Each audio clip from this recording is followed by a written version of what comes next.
Welcome to the XYZ podcast.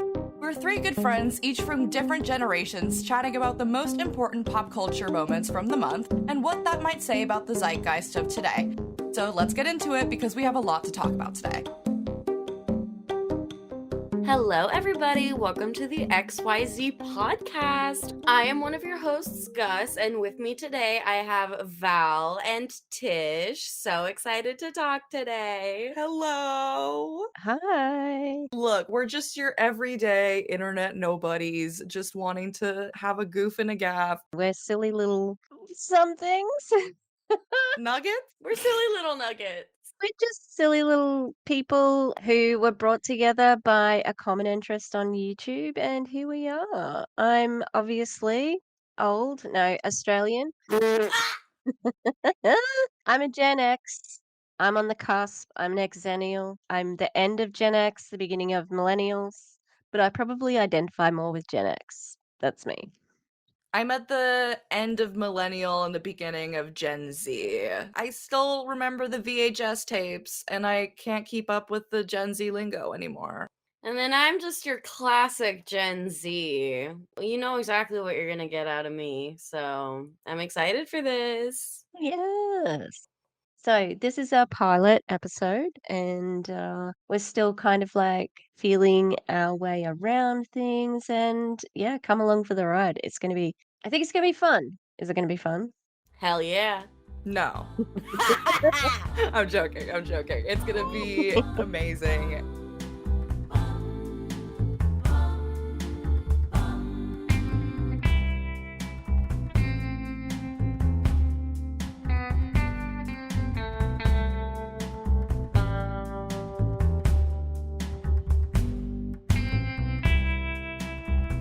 So what we're going to be talking about is the month of September. We're just going to be recapping some of the most interesting pop culture moments of the month, just in case you missed them or if you want to chat a little bit more about them and expand upon them. And so we're going to start with like our quick fire section. And our quick fire section is just going to be stuff that we saw during the month that we want to talk about, but we don't feel like we need to expand upon further. So we do have a caveat for this. Some of these things were technically released in August, but a lot of the discussion of them has spilled over into September. So that's why we're talking about it today. Okay, so with that out of the way, do we want to kick off our quick fire? Let's do it. Heck yeah. So the first one that we have is Grimes and Elon Musk's third child named, hold on a minute, Tau Techno Mechanicus. And their other children are called X, AEAXII, and Exa Dark Sidereal. And, we have to wonder what, if anything, went through their heads as they came up with these names for their children. If you can even call those names. Nothing. We're submitting the paperwork, and the cat got on the keyboard. And then they went with it. I didn't even realize that Grimes had a second baby, let alone Me either. Me either. It's so on the DL, apparently. I don't know much about Grimes, but she was all like, oh, I'm so alt, but she was actually like pretty privileged herself in her upbringing and things like that. So Makes sense that she'd be hanging out with Elon now. She doesn't really care about that stuff like she actually said she does. I'm sorry, coming from an alt person, if you have children with Elon Musk and you haven't done some serious work to like rectify that, you are not alt. You are not punk. nope. You are not any of those things. Because Elon Musk is one of the biggest hoarders of wealth that exists on this fucking planet.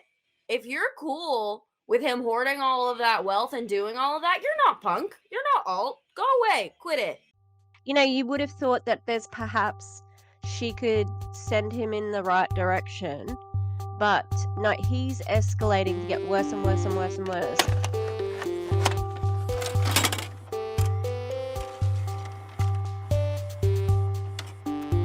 Okay, so last month there was a lot of conversation about Bottoms, which was released on August 25th. It is a quirky and queer take on a classic coming of age story set in high school. Now, while some critics felt that Bottoms had some major blunders, most praised the film for its raunchy humor and brutally honest look into the strangeness of youth. I think it's interesting that it's directed by women and written by women. And it's starred by one of the same people that writes it. And, like, why wouldn't we have something like this happening? It should not be controversial because how many teen comedies are like American Pie? It's about a teenage boy who fucked a pie. Like, are you kidding? Like, queer stories should be also fine. And something that was nice about the movie was that the queerness wasn't why they were necessarily unpopular. That wasn't necessarily something that they had to grapple with so much, as it was just like a part of their life and something that we got to see unfold on screen. It's just part of the story and not the focus. Okay, so next up, we've got, look, my opinion on reboots and all that sort of stuff. I mean, the Marvel Universe, enough. We don't need more stories about Captain America when we could have funding into, original stories, minority stories, getting more faces that we don't usually see out there instead of like 5 white guys named Chris.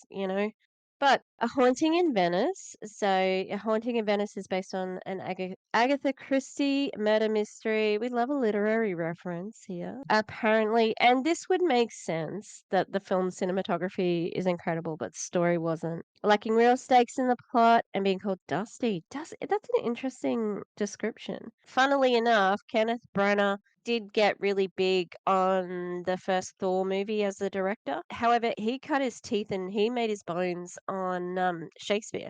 He was a Shakespearean actor, director. He directed a full version of Hamlet, 4 hours long. Brilliant, and he is the best modern day Shakespearean actor, in my opinion. Just in case people don't know, my background is drama teaching, so I know this quite well.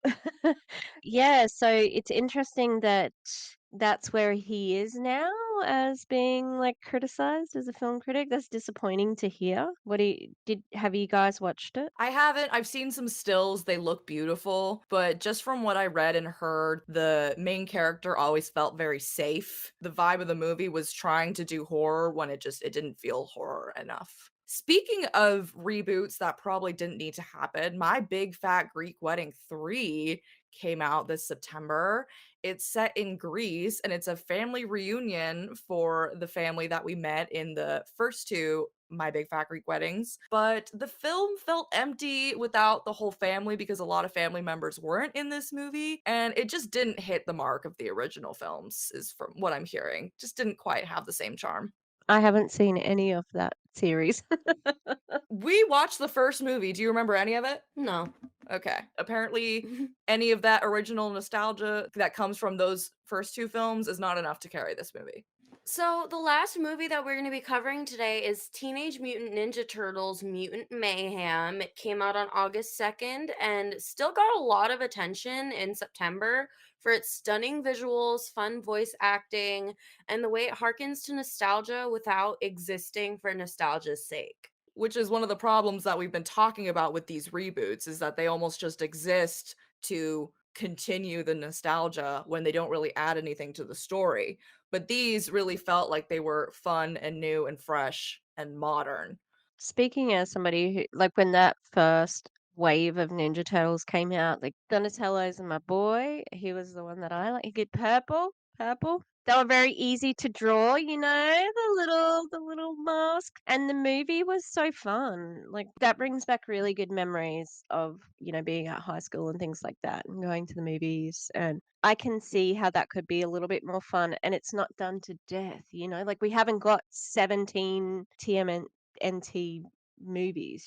Yeah. And I mean, we have a lot of that content, but this just feels like it's new with some of the animation. Jackie Chan plays Splinter. Splinter is the rat that teaches them how to fight. And so I think that that's perfect. I think it's awesome that they actually had teenage boys voicing the turtles. It seems like a lot of time when you have teenagers in TV, they just automatically go to putting adults in that position. I love that they actually got the vibe of a group of teenage boys in this movie. That makes me so happy. And along with what you were saying before, I just feel like with each reboot of Teenage Mutant Ninja Turtles, they're bringing something new to the table. It doesn't feel like you said before, it doesn't feel like they're doing it just for nostalgia's sake. They bring something new to the table and they make it worth watching. Hmm. Oh my god, there was a scene that was so cute. The girl that like helps out the turtles, she was just like, "Oh, like just be yourselves." And they were just like having a bruh moment. And they were like, "Hey, bacon egg and cheese." It was so silly. It actually felt like something that you'd see done in high school. Yeah. It didn't feel like a glamorized version of being a teenager, which I really freaking liked. That's another thing that people really liked about this is that April, who is a friend of the Teenage Mutant Ninja Turtles, she was a teenager. And so they got to explore the teenager dynamic. Yeah. Whereas, like, apparently in some of the older ones, the teenage turtles had a crush on the older woman. Yeah. So it kind of changes that dynamic and makes it a little bit more palatable.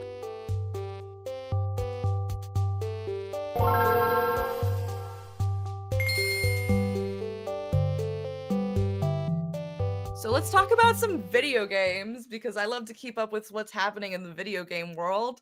Can I let you know what I know about video games at the moment? Yeah, Nothing. There you go.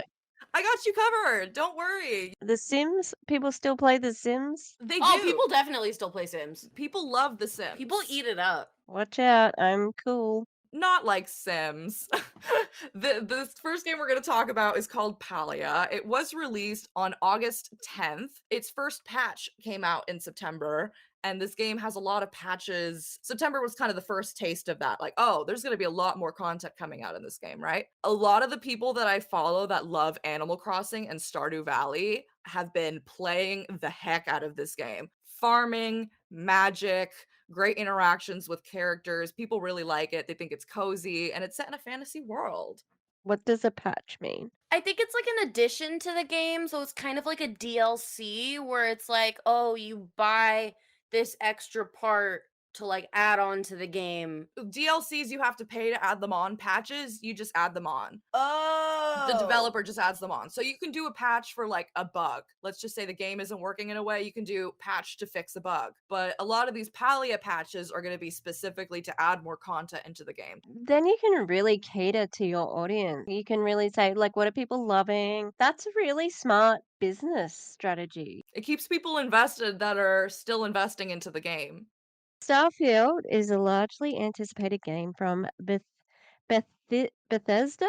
Bethesda Studios. And Bethesda Studios also came out with the Elder Scrolls Skyrim, which is a super Oh. popular game. So people were really excited about this game. Oh, really? Because I even know there's, like, a grandma who plays Skyrim. You know, like, Skyrim is huge, like, I've seen it everywhere. So Starfield was released September 6th. The plot and the role-playing elements are where the game seems to fall flat. Oh, no, and everybody was so hopeful. Its strengths are its expansive options for space exploration with over 1,000 planets to explore. So that's where people still feel satisfied, is that there's still a lot to look around. You can go to, I mean, 1,000 planets is ridiculous. You know what I mean? How much time can you spend in this game and probably not even touch half of it, you know? But where people kind of feel a little let down is, you know, when you're playing a game and the only options are be super nice or be super mean, doesn't really feel like there's a lot of organic dialogue, you know? You can kind of Mhm, only have a few mhm. canned options and it's like, I'd choose something more in the middle if I could actually speak, you know? Yeah. So I think that's one of the biggest places where it seems to fall short. I think that perhaps for people of my ilk who have not gamed before, like plot in gaming is so important. And yeah, that's disappointing if they've got all this creativity for 1,000 worlds, but only to be good or be evil. In terms of the dialogue, at least, I think there's a lot of options in how you can play, but in terms of like what you can say, it feels a little limited. So hopefully they can work on that now that they've gotten some of that feedback. Hmm. Okay, so the next game we are talking about is Sea of Stars, which was released on August 29th from Sabotage Studios, who also released a game that I really like called The Messenger. And both of these games are set in the same world, which really excites me. I loved the whole lore behind The Messenger, so I'm really excited for that. The graphics are gorgeous, and the game is nostalgia fuel for a modern gaming audience that isn't as used to all of that old style gaming stuff like me.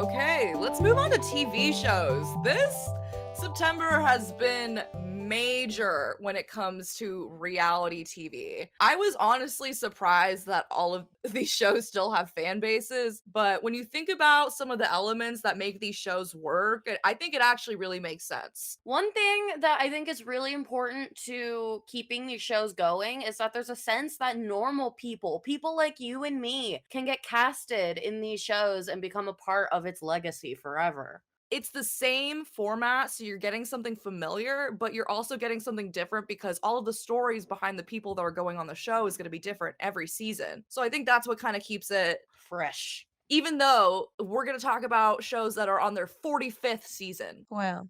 Yeah. Coming from where reality TV started, the other thing that helps the fan base stay connected is social media, because the one that I connect to most is RuPaul's Drag Race. Even though I don't watch the modern seasons, I watch the old ones, and now I watch Dragula, which is done by the Boulet brothers. What they do, they'll announce a cast and everybody goes to Instagram and starts following the people on Instagram. And, like, you're connecting already with the queens who are in that current season. You can see what they're up to. And I think that's what happens on Big Brother and Love Island and all those ones. And you can see these like micro influencers, trying to push their brand. And I think that's why it's still really popular. Another thing with social media is hashtags. Even if you aren't super connected with the community already, you can instantly get connected with a bunch of people who follow the show through hashtags. Big Brother is probably one of the best to follow when it comes to hashtags, and that's one of the reasons people love Big Brother. It's constant change, constant twists and turns. By the time that you tweet something, something in the house could have already flipped because it's 24/7 live feeds. Their 25th season is underway. It started in August. People really seem to like it still. Obviously, there's stuff that people want to change, but I think every season people still want to tune in to see what's going to happen, even if they're a little done with the show. Mm. And I think that could go for all of these shows. Oh, absolutely. And speaking with people being done with the setup of a show, but still watching it in hopes that one day it'll work, The Bachelor, anybody? They are coming out with The Golden Bachelor, which was released on September 28th. And we've heard behind the scenes that this is one of the best Bachelor seasons yet. The Bachelor fans seem to know the format of the show doesn't work, but they continue to tune in for the chance that it could and the drama along the way. And one thing that I like about doing like a senior version of The Bachelor is that the people there aren't there for clout. Yeah. They're not there to get followers on Instagram. They might actually be there for love this time. That's one of the things that I saw somebody say is it's so refreshing to not have any contestants with the title influencer.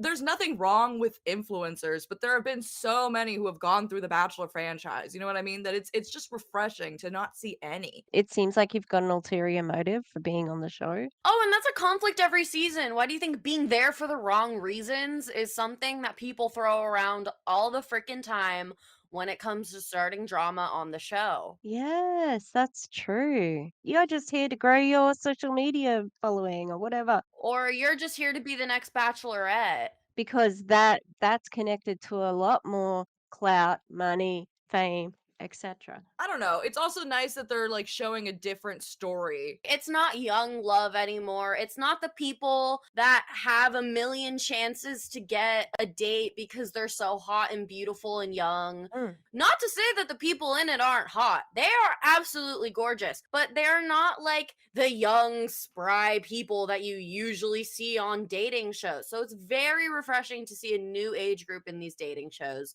I'm very excited to see how the dynamics work out. what drama might come about and how it might come about, because it's going to be very different than a season filled with a bunch of youngsters. It's almost criminal to age in America, in celebritydom in America. Like, you can actually see skin texture and life on their faces, and like you said, Gus, like they're still very gorgeous people. We can see that. Being able to age, I think, and see aged people is going to Mhm. be also really refreshing. I've seen a lot of, like, we must protect this bachelor at all costs. Which I think is quite cute. Let's talk about a show that we both actually really like. One of my first memories ever was watching the show on the TV, The Amazing Race. It premieres actually right after the next show that we're going to talk about for its 35th season. We still really like the show because every season it's like, ooh, where are they going to go? Ooh, what are they going to do when they're there? It's also nice seeing the relationships between the pairs because sometimes it's like you have a mother and son, you have a father and daughter, you have friends. I've even seen a divorced couple on the show. And it's just always fun to see, like, oh, are we going to see a heartwarming story of two people getting closer together, or are we going to see it all crash and burn as they fight in the taxi? You know? Mhm. When I've caught episodes here and there, I like it. The last one, I cannot believe how many 45th season coming up. 45 seasons. Is that 2 seasons a year? Yes, Yes. it is. Okay. It hasn't been on the air for as long as I've been alive. Jesus. It's been able to mix the different aspects of reality TV, which is what it's always sort of done with like strategy, strength challenges, memory challenges, like probably eating something gross. It's a fairly simple recipe. The humans that they have on there are usually, I would say they're kind of like archetypes. There's writers in that sense, but they can't obviously write each episode with how people go and all that sort of stuff. But they're definitely creating situations for things to happen. But it works. People like it. And I wonder what it would take for Survivor to lose its charm for the fans. Same with The Mm. Bachelor, because a lot of these shows, it feels like, have gone past what they should, and yet they're still going with a bunch of people watching. You know what I mean? So I guess that's kind of the thought. Like, what would it take for these shows to lose their charm? Mm. Mm.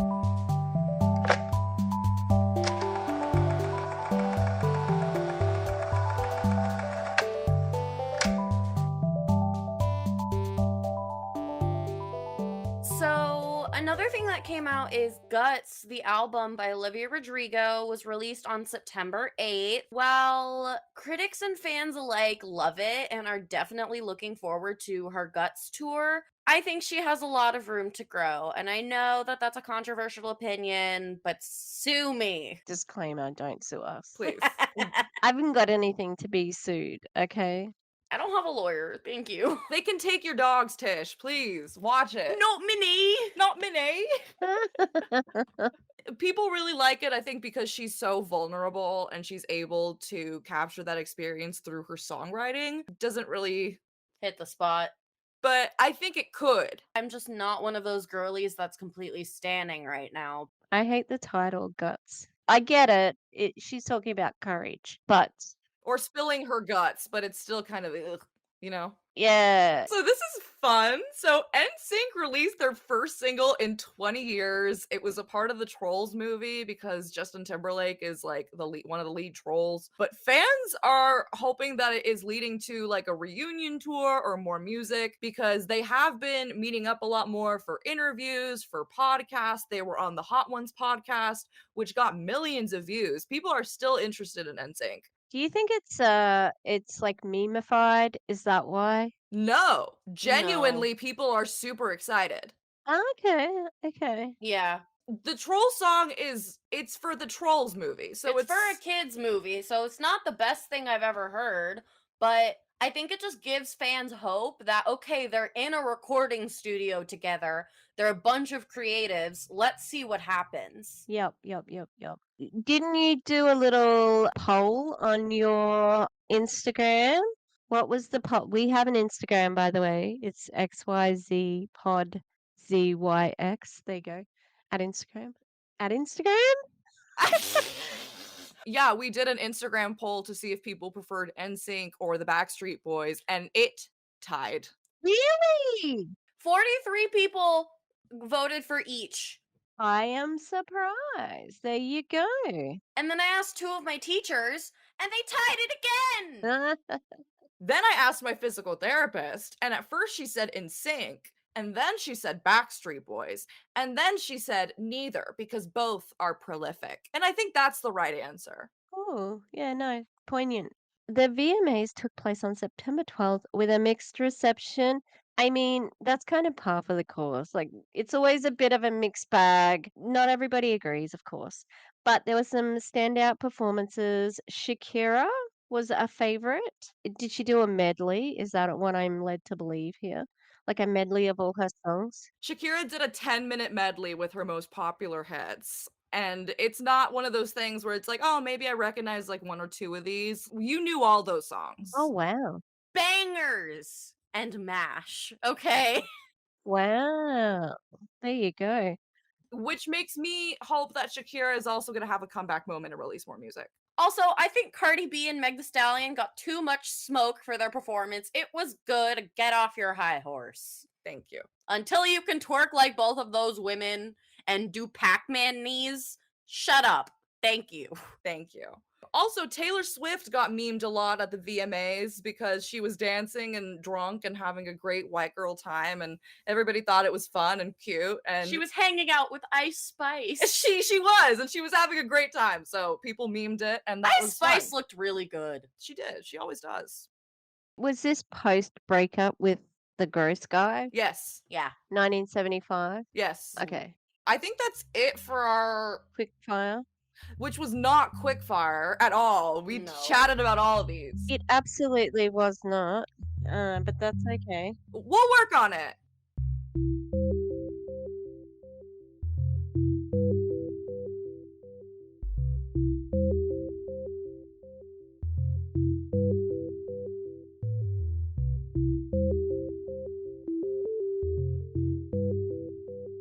We'd like to take a moment here in every episode to call out some predators, just so that people know that these people are predators and people who follow them online and support them by buying their products, watching their videos, giving them views, etc., etc. You're part of the problem.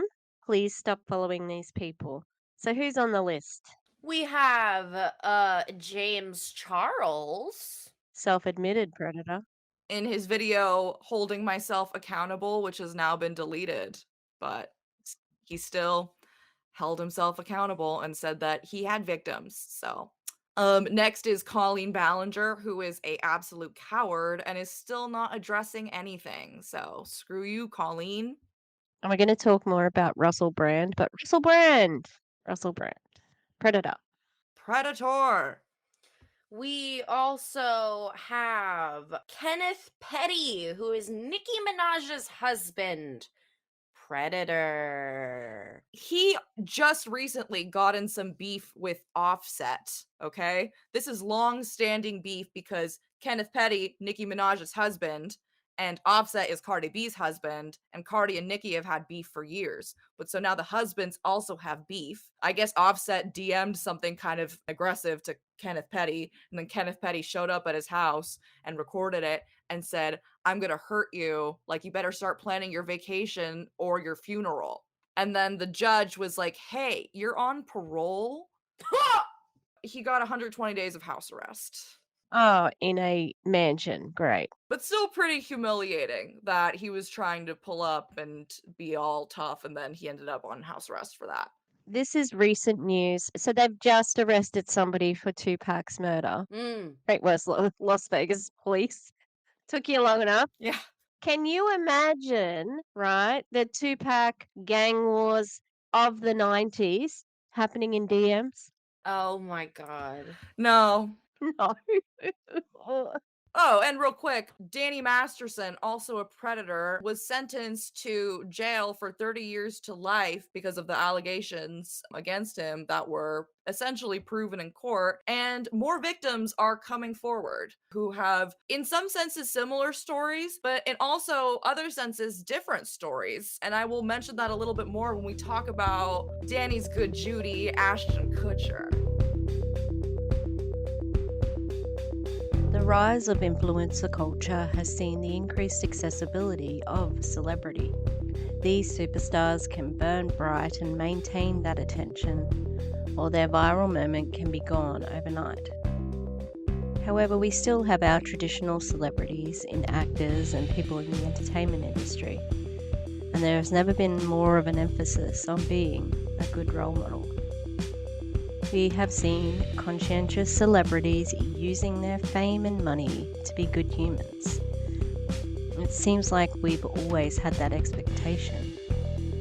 However, we've been let down over and over by our faves, and especially in the last few months. They have been exposed for their less than good behaviour.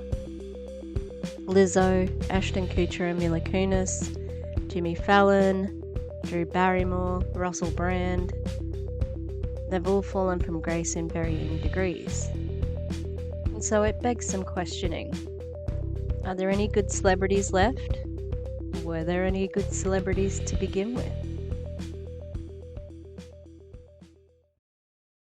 The rest of our discussion will feature non-graphic mentions of topics that may be potentially triggering, such as drug use, abortions, being forced to stay closeted as a queer person, discussions of unsafe workplace environments, and sexual assault. Please take care if you choose to listen further. So, what do you think, people? Are there any good celebrities? I think celebrities can start with good intentions, but with anything that comes with getting power and getting influence and getting money, I think that that has the ability to corrupt a lot of people. So while some of these people may not have started as terrible human beings, I think that's just kind of the way you have to be in Hollywood. While there could be people with decent intentions, I don't think it's the general flow of how Hollywood works. When I think of celebrities, I don't think of anybody who's not intensely rich, intensely wealthy. If you're hoarding massive amounts of wealth, you're doing it knowingly with so many other people who could use that money. And that's my main issue. And I think that's where a lot of the problems stem from because they think, well, I deserve that money. I worked really hard. And it's like, yeah, you did work really hard, but you don't deserve it any more than somebody else does to be fed, to be clothed, to be housed. And you're more than fed and clothed and housed. Yeah, yeah. And look, coming at it from the origins of Hollywood and things like that, the power used to be with the studio, and the studio would have stars and they would be beholden to the studio. So, one of my favorite humans is Judy Garland. I love Judy Garland's story. She's a very tortured soul, amazing entertainer, but she was owned by the studio in her late teens when she was on The Wizard of Oz. Her mother was a stage mother who made her take amphetamines to stay up and barbiturates to go to sleep. And she was drugged and she was put on stage and she was told she was fat and she was, like all of these things happened to her. That was when the studios were in power. Then now we've got this sort of like evolution of directors having more power than the actors themselves having power. It's still the same though. It's very, very dark and devious. Like the studios used to make women get abortions and drug use to keep them thin, and would make a gay man get married to have a beard, and all of these seedy sort of things that are under this umbrella of Hollywood. We'd like to think that they're better these days because we're more socially conscious and all that sort of stuff, but they're not. They're just not.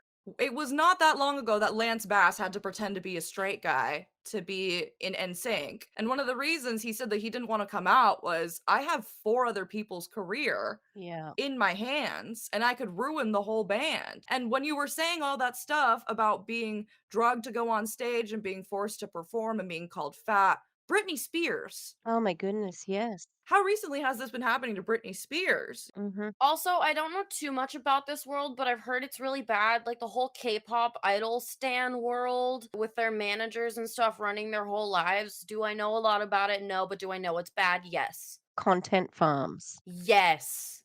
There's levels to it. I think somewhere there is an abuse of power, whether it be by the celebrities themselves or by the studios that they're working with. But, we're going to talk about someone who had a lot of power and influence, Jimmy Fallon. Mm. He used it in a bad way, so I think there's nuance. The people that we're gonna talk about are a bit of a variety. We sort of start with Lizzo, who was exposed in August. That was a real tough one for us, wasn't it? She's definitely one. We were rooting for you. We were all rooting for you. To have that come out was very tough to hear. And she's meant to be such a proud feminist to make people feel uncomfortable in the workplace. Terrible, terrible. We need to believe victims or they will not come out. Mhm. They will not come out, Yep. and predators remain predators when that happens.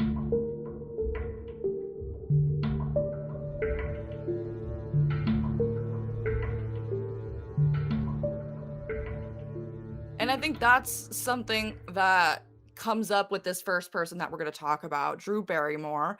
A lot of people were really upset with Drew Barrymore because she said, I am going to come back on air despite the writer's strike happening, and we're going to do it without writers, and I'm basically going to scab. And people were really upset. Mhm. And I think in some ways it has the similarities with Lizzo because Drew Barrymore was viewed as like the nice girl in Hollywood. You know what I mean? She was somebody that people were rooting for. She was somebody that seemed like one of the good guys. And so I think her fall from grace was even harder in that sense. Same with Lizzo because of her role as like a maybe one of the better ones. She just had to wait a couple of weeks. The strike's over. Like, you ruined your reputation Mm-hmm. when you could have waited 3 weeks.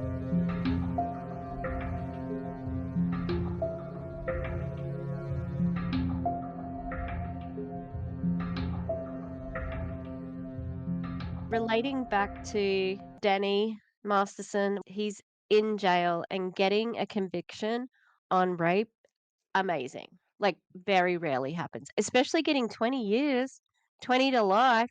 That's a great, like, outcome, obviously. Yep. However, it could be more if more people come out. Only 2 out of 3 charges were upheld by the jury. That 3rd charge could eventually be upheld. There's more that could still happen with this case.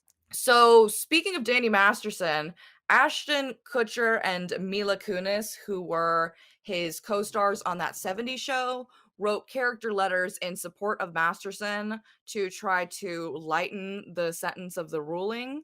Both testified that he was a great person, an incredible man of good character.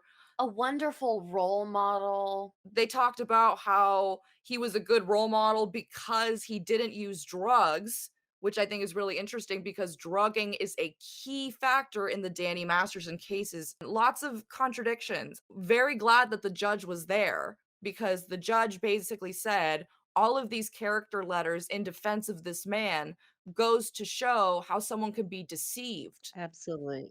right? Instead of saying, no, this is proof actually that he's a good person. No. Yeah, if that's a thing that happens in the real world, quote unquote, then why can't that happen with celebrities? I've experienced so many people where they've been completely terrible to me, and then to my parents' face, they're the sweetest little angel on this earth. Oh, I hate that. We just got different versions of the same person. That's it. Like, an abuser shows one face to some people and another face to other people. The other thing I think I recall from the letter is that they said he kept us off drugs or encouraged us not to be on drugs. And it's like, well, he's a Scientologist. They're very sort of anti-drugs and all that sort of stuff, and they have their own treatment. So many people have gone to Scientology for sobriety. People have ended up going into like some really dangerous situations because they've been promised by some Scientologists. Something that is happening also is that more victims of Danny Mastersons are coming out with very similar stories. Some of them, though, have very different details. One of the details was that Ashton Kutcher was there. Wow. Danny and Ashton invited them all up to hang out in the rooms that were connected. And so they were going back and forth. The next thing she remembers is that she woke up in his bed and Ashton Kutcher came in and they were joking about how she slept over. Wow.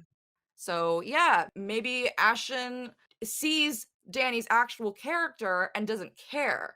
Now, the other thing that Ashton Kutcher has recently done is step down from his nonprofit, which was called Thorn, and that was about, was it sex trafficking?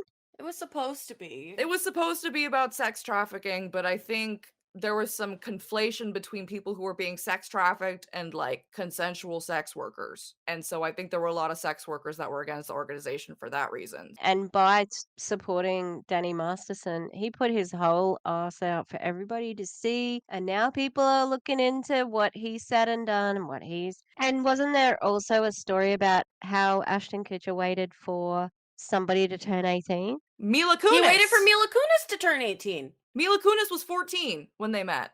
Yeah, Ew. Icky. How old was he? like 20. I think you're thinking of when he couldn't wait for Hilary Duff to turn 18. There was a clip that was going around where he said, I can't wait for her to turn 18. Same with the Olsen twins. Yeah, I thought it was the Olsen twins actually. But is that Ashton Kutcher? Yes, that was Ashton Kutcher on an interview.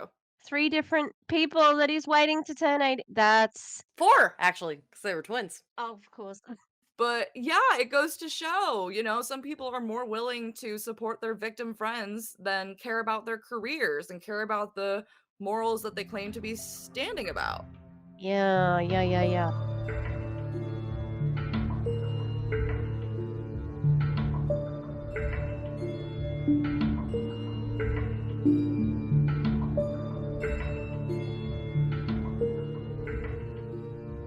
I was watching some TikToks yesterday about Russell Brand, and he knew this was coming. He knew this was coming. Did you notice he did a pivot from left wing, funny, like quirky guy, wears eyeliner, blah, blah, blah, to a right wing pundit, very gradually getting to, now he is adopted by the right wing. What do the right wing say they care about that they don't actually care about? Victims of sexual assault.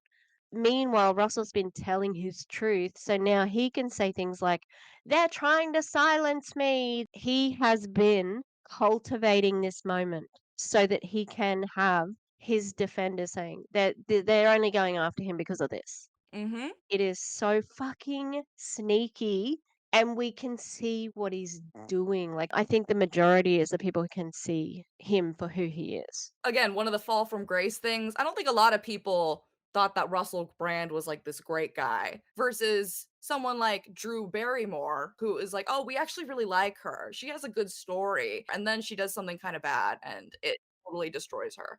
I don't think anybody was holding on hope that Russell Brand would be this incredible guy.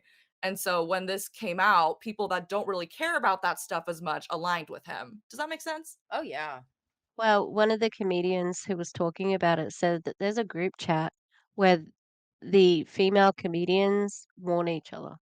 Watch out for this person, watch out for that person. Why do we need that group chat? Because men are protected. Like, because you have to put up with some of that shit just to be in the entertainment industry. When we're talking about men, we're talking about cis, straight men. One thing about this, a lot of the celebrity stories that have been coming out recently, and then what we're going to talk about now with Jimmy Fallon, the more power you have, the more you're allowed to like hurt people in workplace situations and workplace environments. It's harder to speak up against that person, and that's a big issue. We'll talk about Jimmy Fallon in a second, but another person that's a huge issue with is Emma Roberts, who's on the cast of American Horror Story. She has had some instances of transphobia against her fellow castmates. And instead of doing anything about it, everybody just has to shut up because she's the main actress and everybody loves her. She was in Scream Queens, right? We can't say anything. And the actresses who had those transphobic insults hurled at her, she knew. And the reason she knew is because somebody else had tried to speak up about Robert's behavior and had been reprimanded. They got reprimanded, not Roberts. And so it's like, that's what can happen. You can get reprimanded, or you can get ignored, or you can be put in a bad position because that person finds out that you levied that accusation against them. You know what I mean? Like, it should be just the same as any other workplace. It shouldn't be this special big deal because you're working with Russell Brand. Especially in a position, for example, with Jimmy Fallon, where you're freelance with your job. If you make waves, maybe you're not going to get invited back for the next season. And if you speak up for yourself, and that can be a decision where you've got to go, oh my goodness, am I going to choose to let this person like misgender me or whatever, or put up with this, or stick to my guns, stick up for myself because I deserve the respect and then not get a job? Mm-hmm. That would be a really difficult choice to make because you don't want to betray who you are, but you also need to eat and live and have money.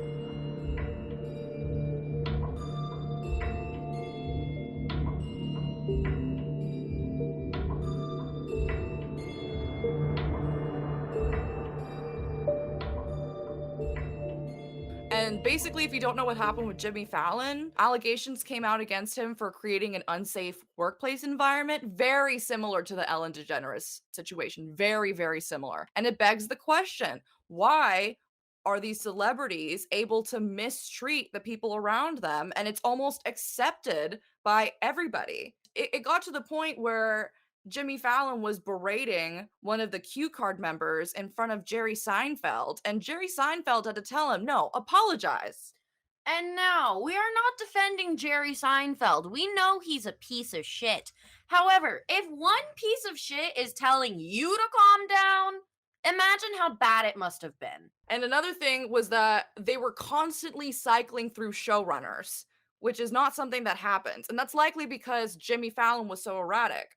Over a very short time period, there are 9 different showrunners. Wow. And usually showrunners will stay with a show for a long time. That's not a position that gets swapped out, turn and burn, you know? Like they will stay with the show. Especially talk shows, like, they Yeah. they'll be on for years and years. I think that created a lot of the chaos, but I think a lot of it goes back to Jimmy Fallon. Even though there were a lot of other people that were mentioned too, I think a lot of it goes back to how he treated people and then how they thought they were supposed to treat people. You know, I think it all trickled down in a way. There's a pressure, like Ellen had said, "I never asked to be the nice person." Do you know what I mean? Like, there was pressure for them to be nice. Do you think that's part of a problem?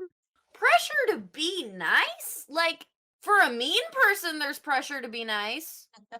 Being mean is definitely harder than being nice, in my humble opinion. You have to work harder to roast someone than to tell them you like their outfit. Why are people afraid to show that they are human? It's okay to have an off day and say, like, I'm not as perky as I was yesterday. It's okay to have bad days. Like, your audience will relate to you more. If there is pressure to be this like happy go lucky, like always 100% person, I can see that.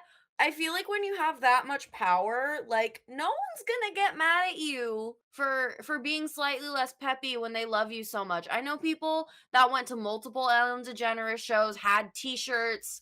I'm sure the people that love her would have been fine with her having an off day. Yeah. When all of those off days combine into something giant and just a pattern of behavior, that's when I have an issue with it.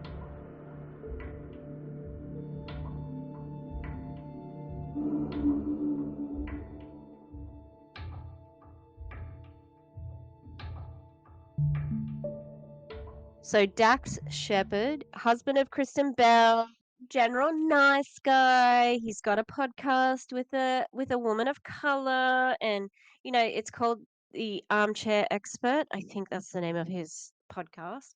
Apparently very popular. And he had Jonathan Van Ness, JVN, on the podcast. And JVN's non-binary. JVN wasn't on there to discuss being non-binary. They were on there to talk about the new podcast that they have coming out. Dax Shepard, little transphobic dog whistles, and he made Jonathan Van Ness cry. Ah, Yep, Jonathan Van Ness was crying. that's when you shut the interview down. Oh, yeah. Like, it was edited. There was an intro where Dax Shepard, said this was a non-apology apology. Do you know what I mean?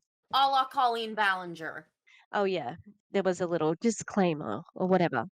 Now, Jonathan Van Ness had been touring Europe, so they had even said, like, I'm very tired and emotional, and that made the emotions come to the surface. But they were on their podcast to talk about the things they were doing because Jonathan Van Ness also has a picture book, a second picture book coming out, and all of these wonderful things that are happening. And Dax Shepard's like, trans women in sports. Duh! And Jonathan Van Ness eventually said, I feel like I'm talking to my dad.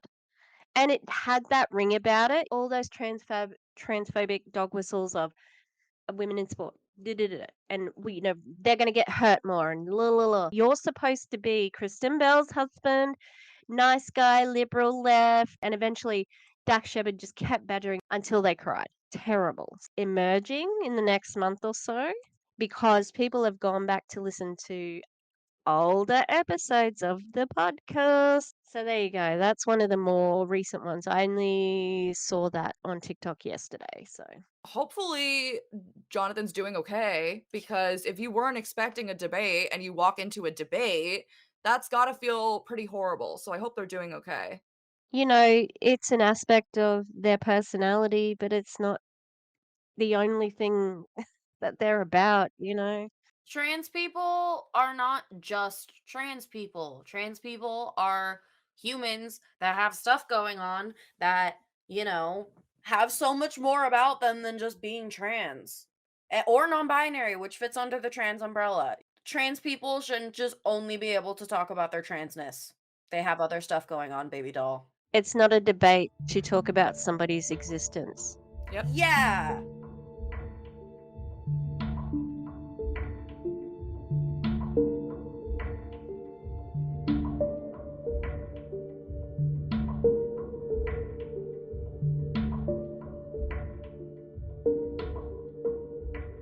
So, last thing we're going to mention is that Doja Cat's new album was released late September. Trash. We think it's trash, and we're not going to listen to it anyway because her boyfriend is a predator, and she knows that, and she doesn't care. Self proclaimed, she does not care. She says she has seen everything and does not care. She thinks that her fans are just hating on her. I've seen some interesting live videos where she's like, she's a little bit hot-headed. Who is he? I don't remember his name, but he was a Twitch streamer, and he basically like did stuff that was shady behind the scenes and kind of like used that power dynamic between streamer and viewer, which is something that I have experienced in the past. And I literally can't imagine finding out that that is the subject of Doja Cat's latest hit. Her saying that she wants to run away with that man, put a rock on his finger to show it off in front of all of our faces. It just makes me feel sick to my stomach. And so, no, I'm not going to listen to it. I'm not going to support it. Even if the music was good, I wouldn't, but the music's not good. And the only reason we know that is because of clips on Twitter. We have not listened to it. We have not listened to the full songs. We aren't supporting her stuff. Oh my god, can we talk about how basic that song is? Bitch, I said what I said. Oh my god, can we stop? And I mean, she's always been a bit hot-headed with her fans, very hot and cold. Sometimes they're her best friends, and sometimes she hates them and she's just using them for cash grabs. So it's like, you never really know what kind of relationship she's going to have with her fans at the time, but I have a feeling it's going to just be at a steady decline after saying all of this stuff about her boyfriend and saying that she's going to put a rock on his finger and all of that after knowing what he's done to people. And I hope that people will not support her because of that. I hope that that actually does have an impact on ticket sales. I doubt it. Because her stans have already stuck with her through so much, her literally saying she hates them. Why wouldn't they stick through it through this? I can only hope that they won't, but stans will be stans. It's kind of the Nicki Minaj path. Like, that's kind of like what she's done as well. Oh, God. We need to stop protecting shitty men. I think that's like a good sort of summary of bad celebrities. Yeah, that we've talked about men and women, but let's not be protecting shitty men or shitty women. Let's not protect shitty people. Let's not protect bad people in power just because we think that their art is good, or because we feel like we have a personal relationship that we don't. Like, we don't have to do that. And while it may not seem like it, as a group, we definitely do have power with the money that we spend, the views that we give, the things like that. While you may think that, oh, like listening to this song, it's fine. If everybody does that, then that's millions of views right there. If everybody does their part, really starts looking at the stuff that they're absorbing and making sure that it's ethical and things like that, I feel like we could have a lot better of an environment in Hollywood, because people's attitudes like that won't be tolerated from the fans. While it may be tolerated from directors and stuff like that, the second that the fans stop watching those people, they will cast them off.